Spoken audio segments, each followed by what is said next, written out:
ഇതാണ് നമ്മളെ ഷോപ്പ് കേട്ടോ നിജു. ഷബീറ എൻ്റെ കൂടെ പഠിച്ചതാണ് 10ാം ക്ലാസ്സിൽ. നിജിൽ എന്നാ പേര്. പിന്നെ നിജു, ഇത് ഷബീർ, ഇത് അബി, സുജേഷ്. അപ്പോൾ ഇന്ന് ഇവരേ ഉള്ളൂ കേട്ടോ, ബാക്കിയെല്ലാം ലീവാണ്. പിന്നെ ഇത് ശ്രീന കേട്ടാ, ഇവള് നമ്മളെ ഇവിടുത്തെ മെയിൻ ആളാണ്. ഇവളാണ് നമ്മളെ കസ്റ്റമറൊക്കെ ഡീൽ ചെയ്യുന്ന ആള് കേട്ടാ. പിന്നെ ഷബീറ, ഇവനെ ആരാന്ന് മനസ്സിലായി നിങ്ങൾക്ക്? ഇല്ല. ഷബീറ ഇവനാണ് എന്നെ ആദ്യമായിട്ട് സിഗരറ്റ് വലിക്കാൻ പഠിപ്പിച്ച ആള് കേട്ടാ. ഇവൻ പണ്ടേ വലിക്കലുണ്ടെങ്കിലോ എന്നെ വലിപ്പിച്ച് അതോടെ മാശോടിച്ച് ഇവനും കിട്ടി അനക്കും കിട്ടി. അതോടെ ഇവൻ നന്നായി കേട്ടാ. എന്നിട്ട് ഇവൻ പറയൂ, നിന്നെ പഠിപ്പിച്ചാടാ എനക്ക് വല്ല ബൗസായിന്, കാരണം എൻ്റെ സിഗരറ്റ് വലി നിന്നല്ല. അല്ലെങ്കിലും ബൈജോട്ടൻ്റെ ഒക്കെ കൂടി എല്ലാവരും നന്നായിട്ടുണ്ട്. ഈ അബി ഉണ്ടല്ല ഭയങ്കര സ്പീഡിലാണ് വണ്ടി എടുക്കുക. അപ്പം ബൈജോട്ട എപ്പോൾ പറയലുണ്ട് മെല്ലെ പോണോ മെല്ലെ പോണോ. ഇതിൻ്റെ ഇടയിൽ വീണ് കൈ സ്റ്റീല് വന്ന്. ഇപ്പോൾ നല്ല പോകുന്നുള്ളൂ. ഓൻ നന്നായി. ബൈജു, നീ ഇങ്ങനെ ആൾക്കാരാന്നാക്കല്? ഓന് പണി കിട്ടി, ഓൻ നന്നായി. എനിക്ക് വേണ്ടി മാഷെടുക്കുന്ന പണി കിട്ടിയില്ലേ, നീ നന്നായില്ലേ? നന്നായി പോരെ എല്ലാവരും. എടാ ബി, എന്ത് സ്പീഡിൽ വണ്ടി ഓടിക്കുക? ഇല്ലല്ല. ഇല്ല ബൈജോട്ടാ, നീ ജീവിതത്തിൽ സ്പീഡിൽ വണ്ടി ഓടിക്കില്ല. ഓനെ മാത്രമല്ല, ഇതാ നമ്മളെ മാനേജറും ഞാനാ നന്നാക്കിയ അല്ലേ സുജേഷേ? ബൈജു, നീ നിന്റെ മാനേജറാ നന്നാക്കിയാ?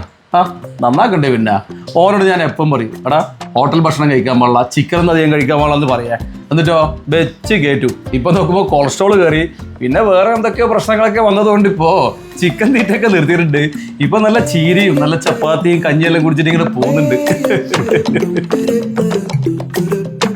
ബൈജു, നീ ആൾക്കാരെ നന്നാക്കലാന്നല്ലേ എല്ലാവർക്കും ഇട്ട് പണി കൊടുക്കലാന്ന്? നന്നാവാൻ വേണ്ടിട്ടാന്ന് പറയാ. പറഞ്ഞൊക്കെ ഇങ്ങനെ ഓരോ പണി കിട്ടും, അവസാനം നന്നാവും. ഇപ്പൊ നോക്കിയേ, എല്ലാരും നല്ല കുട്ടന്മാരായില്ലേ? ഇവർക്ക് മാത്രമൊന്നല്ല, ആ ശ്രീനെ കിട്ടും പണി കിട്ടിയിട്ടുണ്ട്. ബൈജു, നീ ഓക്കെന്നാ പണി കൊടുത്തേ? ശ്രീനെ വന്ന സമയത്തെ നല്ല മുടി ഉണ്ടായിരുന്നു. അപ്പൊ ബൈജോട്ടൻ കണ്ടപ്പം പറഞ്ഞതാ നല്ല മുടി ഉണ്ടല്ലോ. കൃത്യം 1 മാസം മുടിയൊക്കെ കൊയിന് ഇതാ ഈ പരുവത്തിലായി. വെറുതെ വരല്ല ഷബീർക്ക, എന്റെ മുടിയൊന്നും പോയിട്ടില്ല, നോക്കിയാട്ടെ. അങ്ങനെ പോവാണ്ടിരിക്കാൻ വഴിയില്ലല്ലോ. പണ്ട് സിഗരറ്റ് വലിക്കും പിടിച്ച മാഷില്ലേ, പിറ്റേ തന്നെ കൊയ്യിൽ പോയിട്ട് കാലൊടിഞ്ഞിട്ട് കിടപ്പിലായി പോയി. അത്രയും കഴിവുള്ള ആളായി. ഇവന്റെ കഥ പറഞ്ഞ തീരില്ല, അത്രക്കണ്ട് ഇവന്റെ ചരിത്രം. ഇവൻ ആകേണ്ടത് ചങ്ങായി ഞാനേ ഉള്ളൂ. സ്കൂളിൽ വേറെ ആരും ഇവനെ അടുപ്പിക്കൂല. അതെന്താ ബൈജോട്ട അത്രക്ക് മിസ്റ്റേക്കാ? ഇവൻ പണ്ട് സ്കൂളിലെ ജൂനിയർ മാനേജറാണ്. ഇവനോട് ആരും കളിക്കാൻ നിൽക്കൂല, കളിച്ച 8ന് പണി കിട്ടും.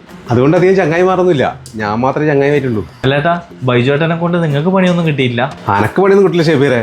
ഞാൻ ആ സമയത്ത് ഒരു ഉറുക്കുമായി കെട്ടീന്. ഉറുക്കിപ്പം ഇറക്കില്ല. ഇവനെ കണ്ടേ എനിക്കൊരു പേടി ഉള്ളിലുണ്ട്. ഒന്നുകൊണ്ട് പേടിക്കണ്ട, ആ പഴയ കഴിവൊന്നും ഇപ്പൊ കാര്യമായിട്ടില്ല. ഇപ്പൊ ഇതാ ഇവരൊക്കെ കാണുന്നില്ല, നല്ല കണ്ടീഷനായിട്ട് പോകാണെന്നില്ലേ അല്ലേ ഷബീറെ? ആ, കഴിഞ്ഞാഴ്ചയെ ഞാൻ ഫുട്ബോൾ കളിക്കുമ്പോൾ ഒരു സ്റ്റൈലും ഗോൾ അടിച്ചിട്ടുണ്ടായിരുന്നു. അതിന്റെ വീഡിയോ ബൈജോട്ടനെ കാണിച്ചു കൊടുത്തിട്ടുണ്ടായിരുന്നു. ഷെബീറിന്റെ കാക്ക് പണി കിട്ടുണ്ടാവും അല്ലേ? കാലിനല്ല പണി കിട്ടിയത്. 1 ലക്ഷം റുപ്യന്റെ ഐഫോൺ ആയിരുന്നു അത്. അത് വെള്ളത്തിൽ പോയി, അതിന്റെ കഥയും പോയി. ബൈജു, നീ പണ്ടത്തൊക്കെ ഉഷാറാക്കണ്ടല്ലേ? അങ്ങനെയൊന്നുമില്ല നിജു, ഇപ്പുള്ളവർ വെറുതെ ഓരോന്ന് പറയുന്നല്ലേ. എടാ ബൈജു, ഫുട്ബോളോ കാലിനെ കൊണ്ടല്ലേ കുട്ടിയെ, ഇങ്ങനെ ഫോണിന് പണി കിട്ടിയേ? അത് ഓ ചവിട്ടി ഗോൾ അടിക്കുന്നതല്ല ഞാൻ ശ്രദ്ധിച്ചേ. എന്നാ ക്ലാരിറ്റി എന്നറിയാവോ ആ ഫോണ്, നല്ല ഡിസ്പ്ലേടാ. ഷെബീറെ, നിന്റെ ഡിസ്പ്ലേ നല്ല ക്ലാരിറ്റിയിലുണ്ട്. കാല് കഷ്ടപ്പെട്ട്. ഇനി ആരും വൈകാൻ നിൽക്കണ്ടേ, എത്രയും പെട്ടെന്ന് ഒരു ഉറുക്കുമായി കെട്ടിക്കോ. ഞാൻ കെട്ടിയ സ്ഥലം പണിക്ക് പറഞ്ഞുതരാം. നമ്മളിത് കുറെ കാലമായി അനുഭവിക്കുന്നു, നമുക്കിത് ശീലമായി. ഇനി നമുക്ക് ഉറുക്കിന്റെ ആവശ്യമൊന്നുമില്ല. നിങ്ങൾ ഒരു ഉറുക്ക് വന്ന് കെട്ടിക്കേ. നിങ്ങളിപ്പോ കുറെ കാലത്തിന് ശേഷം കാണുന്നില്ലേ, പഴയ പവറൊക്കെ പോയിട്ടുണ്ടാവും. പോയിട്ട് പുതിയൊരു ഉറുക്ക് വാങ്ങി കെട്ടിക്കോ. ഇല്ല ഷെബീറെ, ഞാൻ ഇന്ന് അമ്പലത്തിലും പോയിട്ട് ഇരുന്നാണ്. ഇന്ന് ഇവൻ അത്ര പേടിക്കാനൊന്നുമില്ല. നിങ്ങളെ വിശ്വാസം നിങ്ങളെ രക്ഷിക്കട്ടെ. എടാ മതിയാക്ക്, കുറേ സമയം എന്നിട്ട് കൊല്ലാൻ തുടങ്ങിയിട്ട് കുറച്ച് സമയം നിർത്ത്. പിന്നെ ഇവനിടെ വന്നതെന്നറിയാവാ, ഇവനൊരു പുതിയൊരു ഷോപ്പിന്റെ ഉദ്ഘാടനം എന്നെ ക്ഷണിക്കാൻ വേണ്ടി വന്നതാണ്. നിജു, വന്ന ശരിക്കും ഒരു കാര്യം ചെയ്യും, ഇവരെയൊക്കെ അങ്ങ് ക്ഷണിക്ക്. ഇതെല്ലാം നമ്മളെ വലം കഴിയാ, ഇവരെല്ലാം കൂടി വരട്ട്, നമുക്കെല്ലാം കൂടി അടിച്ചു പൊളിച്ചാളിയാ അല്ലേ ഷബീറ? ഉദ്ഘാടന ഷോപ്പ് എവിടെയാ തുടങ്ങുന്നത്? തളിപ്പറമ്പിലാണ് തുടങ്ങുന്നത്. നിങ്ങൾ എല്ലാവരും ബൈജുവിന്റെ ഒപ്പം ഉദ്ഘാടനത്തിന് അങ്ങോട്ട് വരണം. അല്ല നിജു, തളിപ്പറമ്പാന്ന് നീ പറഞ്ഞു, ഉദ്ഘാടനത്തിന് ഡേറ്റ് എപ്പാന്ന്? ഡേറ്റ് ഏതായാലും ഇപ്പം പറയുന്നില്ല. എന്റെ ഷോപ്പ് നാളെ സെറ്റ് ആകട്ടെ, എന്നിട്ട് ഉദ്ഘാടനം തലേന്ന് ഞാൻ വിളിച്ചു പറയാം. ഓ, അപ്പൊ ബൈജുവേട്ടനോടുള്ള പേടി മാറിയിട്ടില്ലല്ലേ? ഷെബീറെ, ജീവിതത്തിൽ ഒരുപാട് അനുഭവമുള്ളതുകൊണ്ട് ചെറിയ ഉൾഭയം അന്തമായി ഇറുക്കണം. ശരി എന്നാ പിന്നെ ബൈജു, എനിക്ക് അധികം സമയം നിൽക്കാൻ സമയമില്ല. എനിക്ക് പോയിട്ട് കുറേ കാര്യമുണ്ട്. ഏതായാലും ഇനി ഫാമിലി ആയിട്ട് ഉദ്ഘാടനത്തിന് വാ.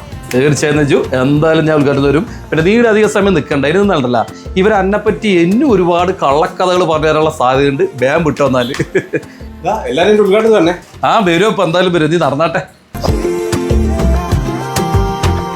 അബി ഈ ഉദ്ഘാടനം നടക്കുവാ? എനക്കൊരു പ്രതീക്ഷയില്ല ഷബീർക്ക. ബൈജോട്ടല്ലേ ആള്.